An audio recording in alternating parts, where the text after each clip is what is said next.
Welcome, acolytes. Today I'm reacting to I almost lost my career over this from Metatron.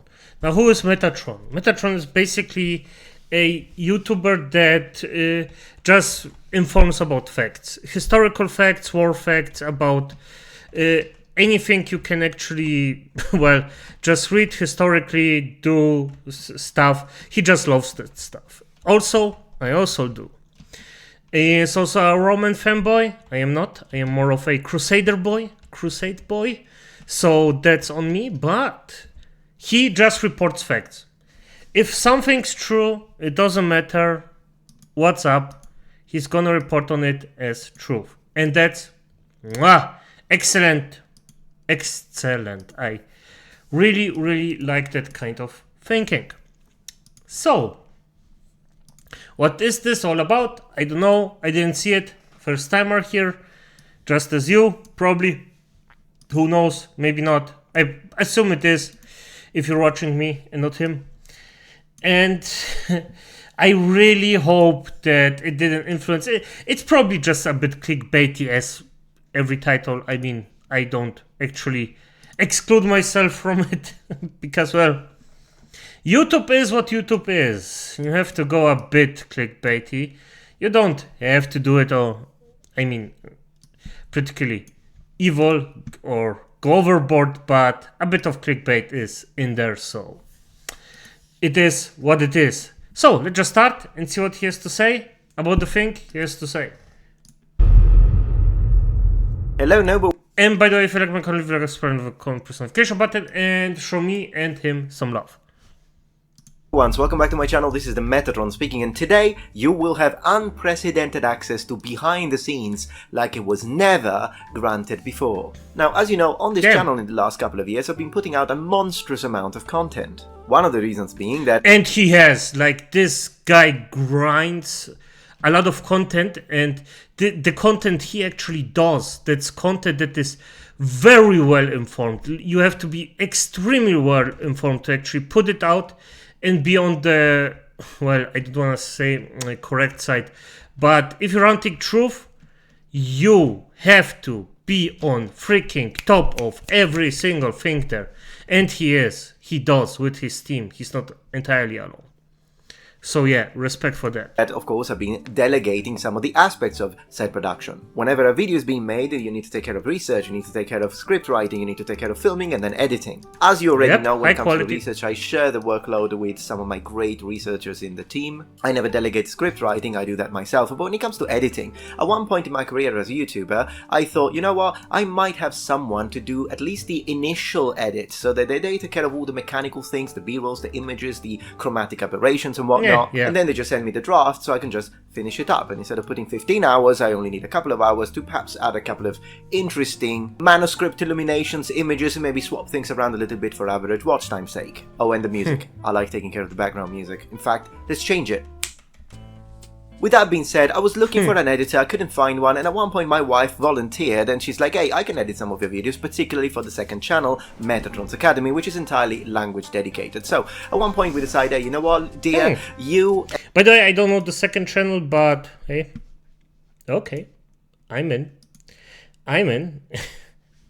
edit my second channel's video, and then she edits a few, I check them out, they're perfect, so I'm like, you know what, I don't even need to check them anymore, just you edit them and I'll upload them as they are, I trust you. Okay, so it's a well-oiled machine and everything is going well, but then on one day she was busy editing something, I was busy writing something, and then I thought, you know, I have this other video for the second channel about polyglots, we'll get there in a second, what am I gonna do, like, who is available to do it? So I think of a friend of mine, and I'm not gonna tell you that it's Salvo, so this friend of mine, I sent him a message on WhatsApp. I'm not gonna tell you. Okay, I like his humor. It's dry, but it's beautiful.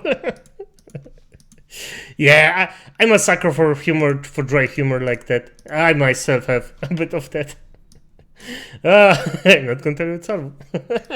Why? Why is that so fine to me?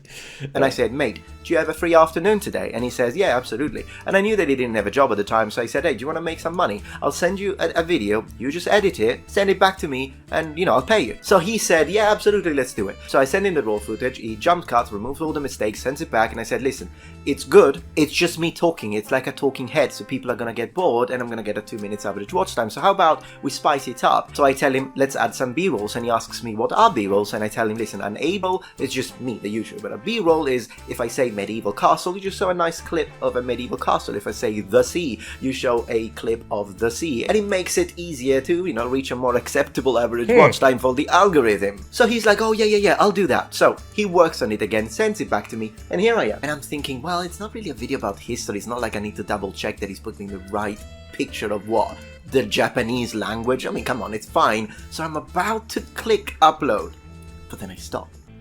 And I'm like, I don't feel comfortable with this. Let me watch it just to make... And by the way, this is okay. Because at the end of the day, even this person that actually did him the favor, it doesn't even have to be that he did a mistake out of malicious compliance. It's totally possible that it was just a mistake because he thought, okay, he's gonna find this funny, because in private they just well, maybe do something and something like that, and it's not okay for YouTube specifically. So benefit of the doubt here. Make sure. So I'm watching it with my drink in my hand, and I go like this. And I spit the contents of the drink on my keyboard. Hear this out. Salvo is a beautifully candid soul. He just doesn't think of bad things or evil things. He's just nice, such a nice guy. I had reached a part in my video where I was really strongly complaining in, a very boiled Italian diluted blood way about fake polyglots. And I was like, these frauds, they are just frauds. And the reason why I get so upset with people that pretend to speak many languages is because you see these videos. If people just pretend speaking many languages, as I do, I actually speak, all in all, 3 languages, fluid. My English is the worst, the weakest of them all. German, fluid, Polnisch, fluid. Nie mam problemu z gadaniem po polsku und ich habe auch kein Problem damit, Deutsch zu reden oder zu wechseln zwischen po polsku, Englisch und Deutsch. Those are the 3 languages I am actually speaking relatively nice and good. Now there are some other languages I'm actually trying to learn. It's irrelevant what it is. Latin is one of them, by the way. Also trying to learn sign language for some reason. And I'm gonna knee in again after I did everything I need to do for my job. So right now it's really nothing I'm gonna actually prowl about. So, and if somebody actually doesn't speak the languages they proclaim they do, I get mad. I really get, not mad, I get soured. I'm like, yeah, you're full of bullshit. Just learn the languages and don't pretend you can.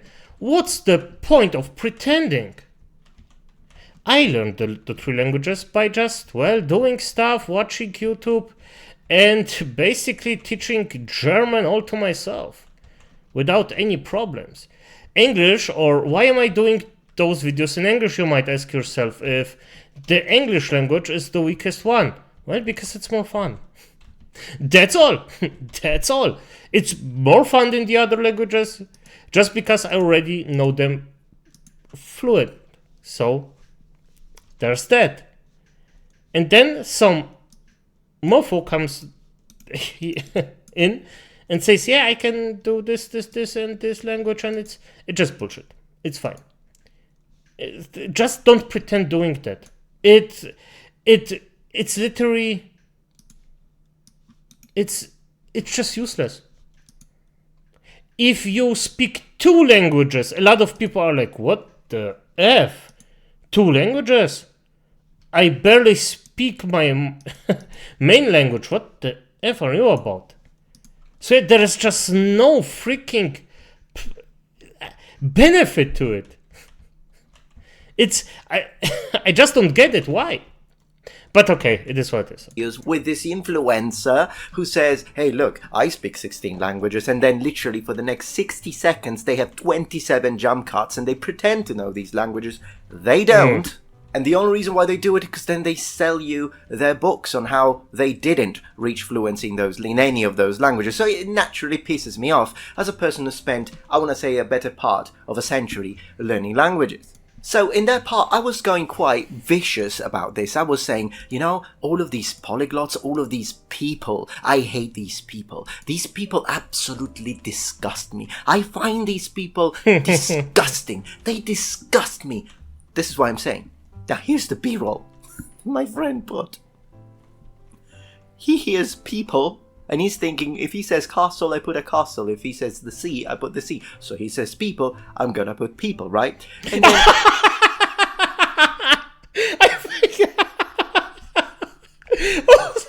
I think I get it. I see, while I'm saying these things, a clip of people, but they were all black.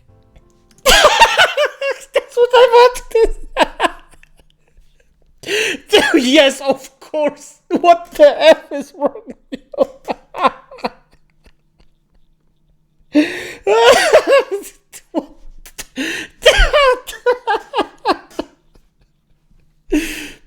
Oh, he almost killed his career, truly.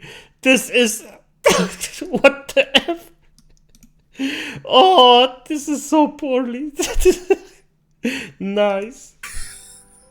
So my friend put a clip of just a bunch of random black people walking around minding their business, while in the background, mind you, I'm speaking about polyglots, but I'm not using that word now. All I'm saying is, oh, these people disgust me. I'm absolutely disgusted by these people. I'm like, oh my gosh, Salvo, what are you doing? So I call him and I tell him, Salvo, you're gonna make me, I'm gonna lose my career. This was gonna be a PR disaster. And he's telling me why, what happened? Well, I said, you put a clip of black people.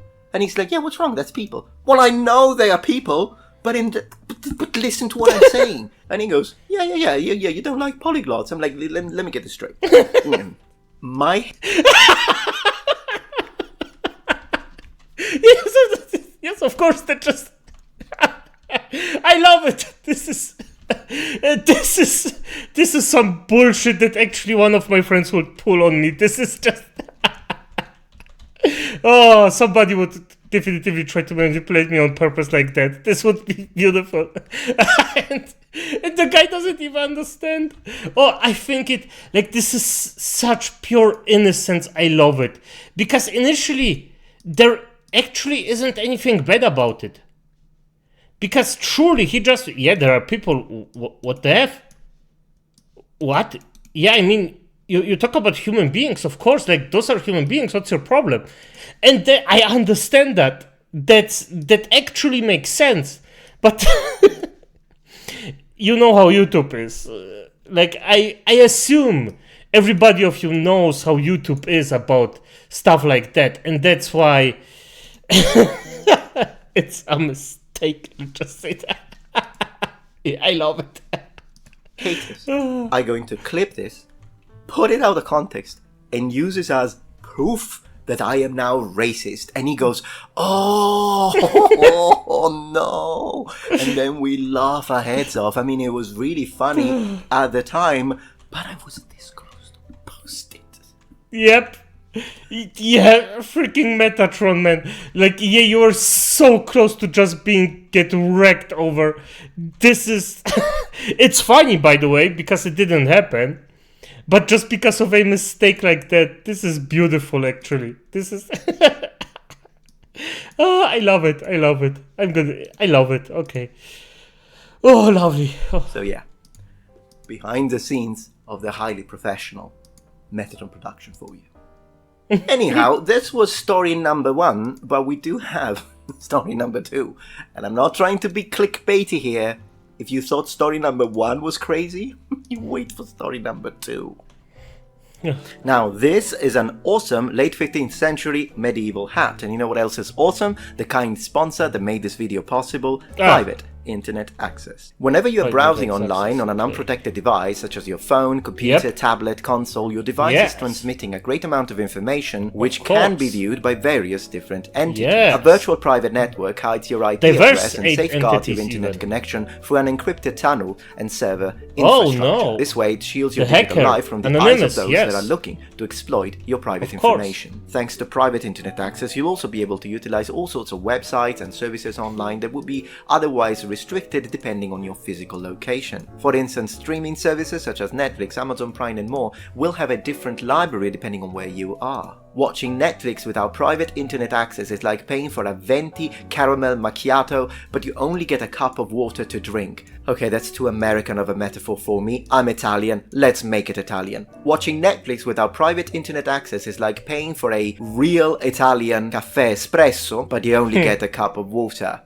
with sugar. So simply use the VPN to change your IP address to one of the 91 countries available and gain access. Private internet access is also available for all platforms: Windows, Mac OS, Android, Linux, iOS. And with a single subscription you can protect an unlimited amount of devices. Private internet access is the world's most transparent VPN provider with over 30 million downloads. They never record or store user data, and their no-log policy has been proven multiple times in court, which is why I trust them. And this is also risk-free since there is a 30-day money-back guarantee and a 24/7 customer support. So, what are you waiting for? Use my link in the description, and by doing so you will get an 83% discount on private internet access. That's just $2.03 a month, and you will also get 4 extra months completely for free. And massive thanks to Private Internet Access for sponsoring my video. Alright, so I'm thinking to myself, I need to find someone like professional editors who can take care of the more boring kind of section of my job so they can focus on the more creative and crafty parts. Now, then we finally find and run into my current team of editors, and they're all absolutely fantastic. But as is often the case, when you start something anew, at first there's a little friction perhaps, because you need to kind of adjust, and then eventually you get to a position where everything works smoothly like it does now. So, to test and kind of make sure that we are on the same page, I'm filming a video. It's one of my vanillas. It's about history, military history, and I send it to the editor. The editor does the jump cuts, but then she also adds B-rolls and images. And of course, when it comes to a professional editor, you can expect them to, know how to do all of these things, put the effects, put the nice filters, do the little interactions and transitions, add B-rolls at the appropriate... Yeah, professional editor is, by the way, something pretty good. But, like, these days, you're actually getting a lot of editors. So the job becomes a bit oversaturated. And, of course, because it's a... I don't want to say easy job, because it's... Yeah, it is an easy job. It is an easy job. It's not a job where you can slack around, but it's also... No, it's a relatively easy job to actually do. It's actually a job where you need a lot of experience to do it correctly, don't get me wrong. But it's not that... how can I say it? It's not that dangerous, hard, none of those. So, I mean, it's stressful, yes, but not particularly hard per se. I really hope you understand what I'm saying. Let's just... pace and all of that, but of course you can't expect a professional editor to be trained in historical arms and armor. Clearly I knew that, so I'm like, you know what, this is a video, when I talk about the Romans, the Greeks, just put historically accurate images, and then if there is a couple of mistakes and we need to replace a few, I'll let you know, you send me the draft. So they do that, they send me the draft, I'm watching it, with my drink, and I'm like...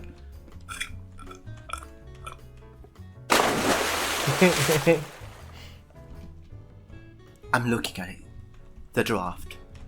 And I'm thinking, oh, this is beautiful. This is beautiful.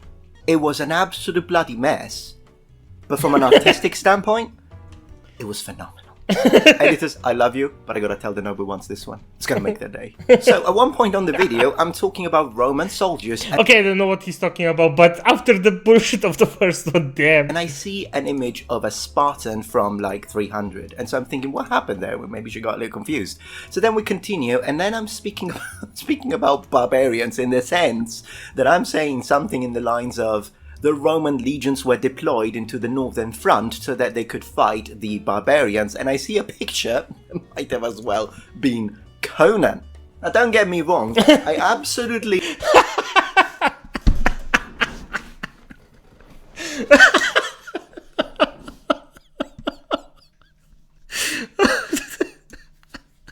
Okay. I love it. This is beautiful. And, oh, and those are, by the way, mistakes that can happen.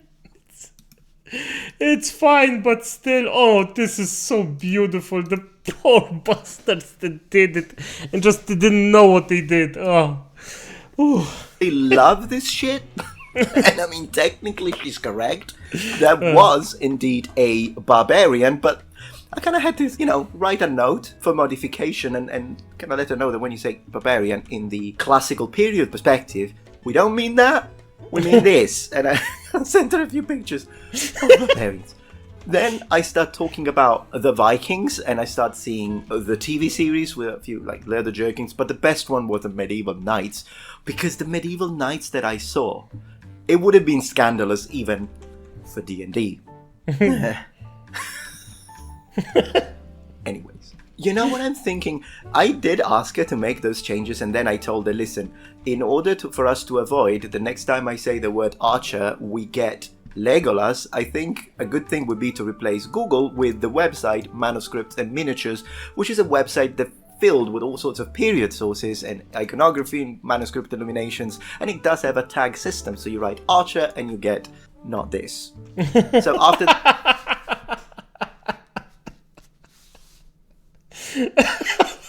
yes, okay, I love it.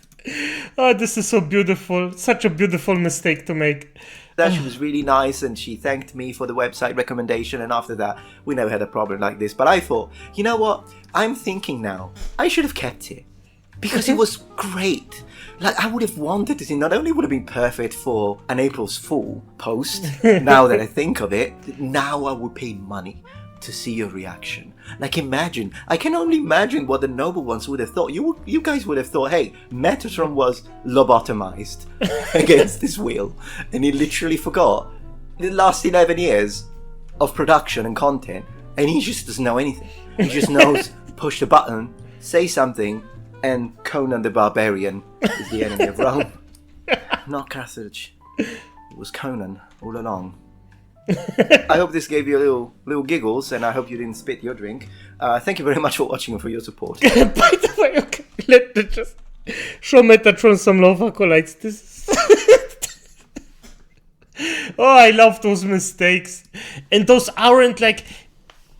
I want to point out, he didn't go in and was full freaking hatred, and those idiots, they did this, this, and this, and went in like a freaking barbarian and was like, nah, those were... No, he went in and was like, yep, I have to correct it, that's fine, let's just have a laugh about it and correct it in the future. So, and that's what happened. And that's fine. They just went out and were, okay, good. I did an oopsie there. And it's just... And years after that, you actually laugh about things like that.